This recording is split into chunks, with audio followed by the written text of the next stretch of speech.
Selatan, usai Lurah Grogol Selatan dicopot dari jabatannya karena menerbitkan KTP elektronik untuk Joko Chandra.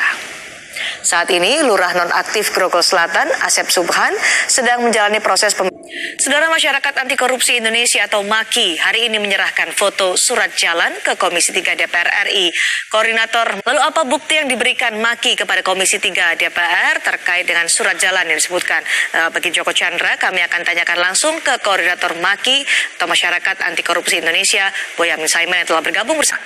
Kalau ini menurut saya mungkin karena corona, mungkin dibutuhkan itu supaya tidak timbul banyak pertanyaan. Jadi surat jalan itu dikeluarkan oleh siapa? Ya, saya tetap konsisten. Ini sudah saya serahkan Ombudsman, sudah saya serahkan ke DPR baru saja tadi, gitu kan.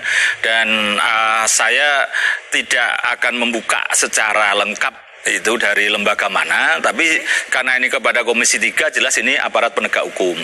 Nah, kalau kemarin kan masih ngambang-ngambang nih, kan gitu kan. Ini sudah ada aparat penegak hukum, ya siapa itu kan tinggal mengerucut dalam posisi itu dua gitu aja. Oke, lembaga itu apakah lembaga dari perusahaan swasta atau lembaga itu ada hubungan dengan pemerintah, ada hubungan dengan penegak hukum? Ya, karena lembaga penegak hukum berkaitan juga dengan penegakan hukum itu. Jadi yang mengeluarkan surat jalan itu. Iya, aparat penegak oknum lah gitulah. Sementara saya mengatakan sebagai oknum dari aparat penegak hukum.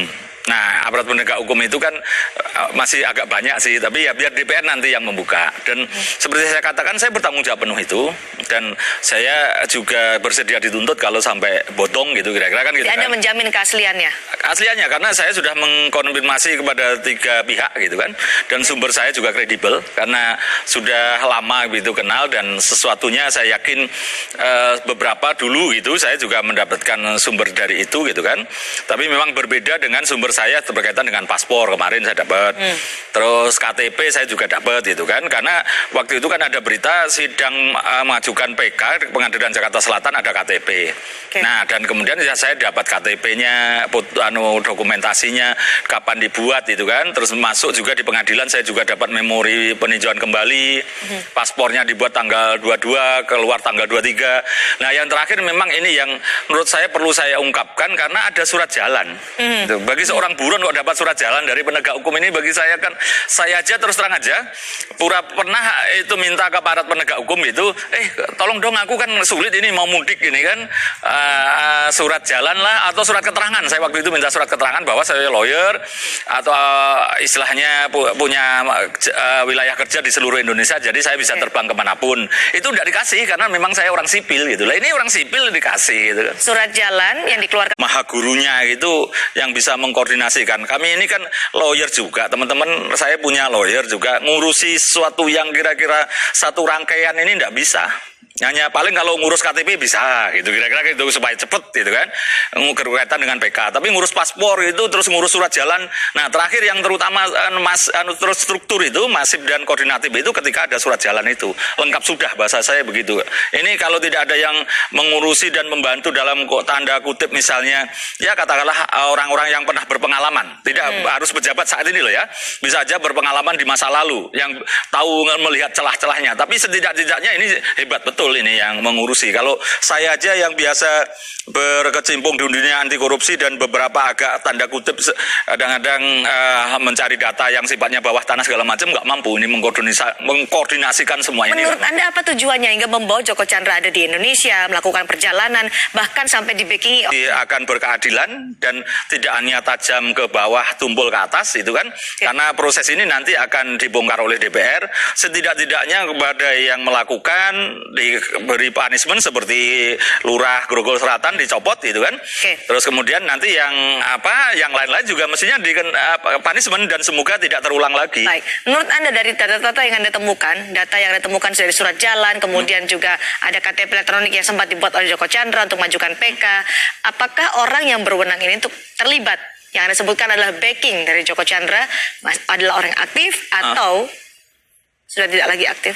Ya, kalau dalam pengertian begini kan, sepanjang itu membantu gitu kan, dan barangkali juga mendapatkan upah misalnya, bukan lawyernya, saya bukan nunjuk lawyernya loh ya, kalau lawyernya dapat honor pasti gitu kan, dan berusaha mengkoordinasikan, ngajukan PK segala macam, dan ngomong bahwa saya tidak tahu kalau dia buron atau setahu saya dia orang bebas, saya tidak perlu lapor itu, dan atau kemudian orang-orang yang membantu dia ini nanti kalau punya jabatan, ya ini surat jalan ini, atau kemarin yang surat cekalnya itu dihapus itu oleh NCB Interpol Indonesia. Padahal itu Kejaksaan Agung sudah menyatakan masih DPO, tapi kenapa dia masih tetap minta itu dicabut cekalnya? Nah, inilah setidak-tidaknya saya hanya pada posisi stressing yang berkaitan yang bisa dibuktikan. Tapi kalau yang tidak bisa dibuktikan dan kemudian misalnya orang yang sudah pensiun dan membantu dan dapat upah, ya tidak bisa apa-apa.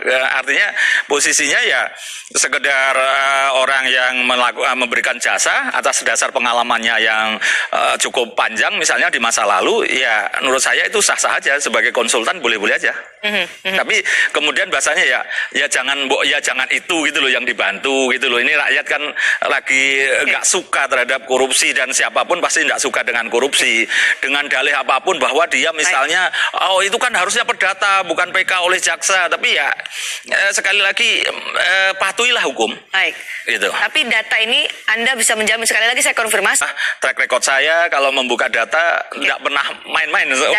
Data ini sama yang Anda sampaikan ke DPR dan juga Ombudsman Republik Indonesia. Sama. Tapi memang ada kopnya itu, terus ada bawahnya ada stempelnya gitu. Hanya surat jalan saja atau ada dokumen lain?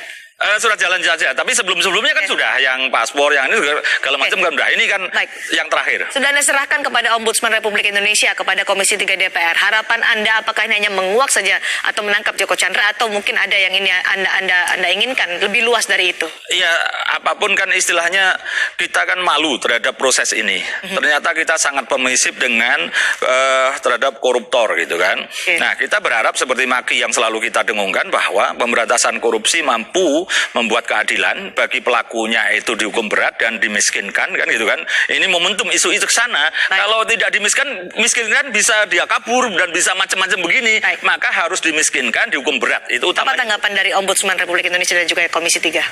Ya, dalam yang lebih responsif Komisi 3. Nampaknya dalam waktu dekat dia akan rapat meskipun reses untuk khusus mengurusi Joko Chandra. Ini saya gembira kalau itu. Kalau Ombudsman memang masih kemarin nelpon untuk klarifikasi itu ya. Dan saya Ombudsman nampaknya masih ada terkendala, ini harus saya pengadu ke instansi yang bersangkutan kalau ditolak. Kalau Komisi 3 janjinya kepada Pak Boyamin akan siapa saja yang akan dipanggil untuk menindaklanjuti?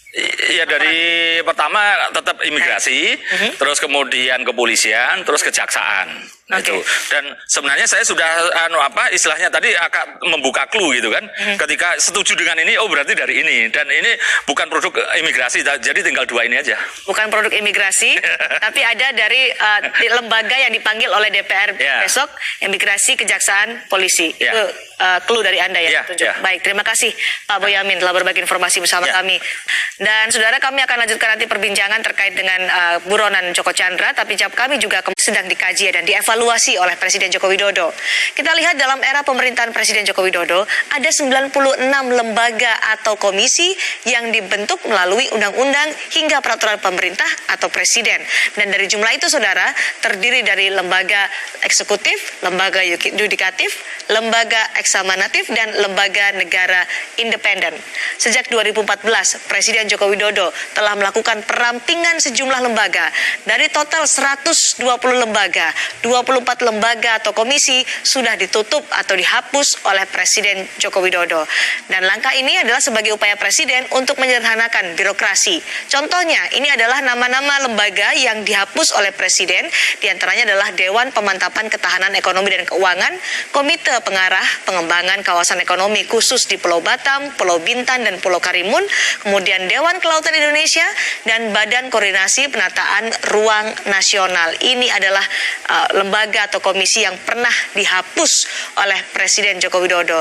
Dan kemarin Presiden Jokowi menyatakan bahwa akan ada 18 lembaga yang dievaluasi dan diwacanakan akan dihapus oleh Presiden. Itu adalah informasi terkait dengan penghapusan lembaga. Kami juga masih punya informasi lainnya di tengah sorotan tingginya kasus harian COVID-19.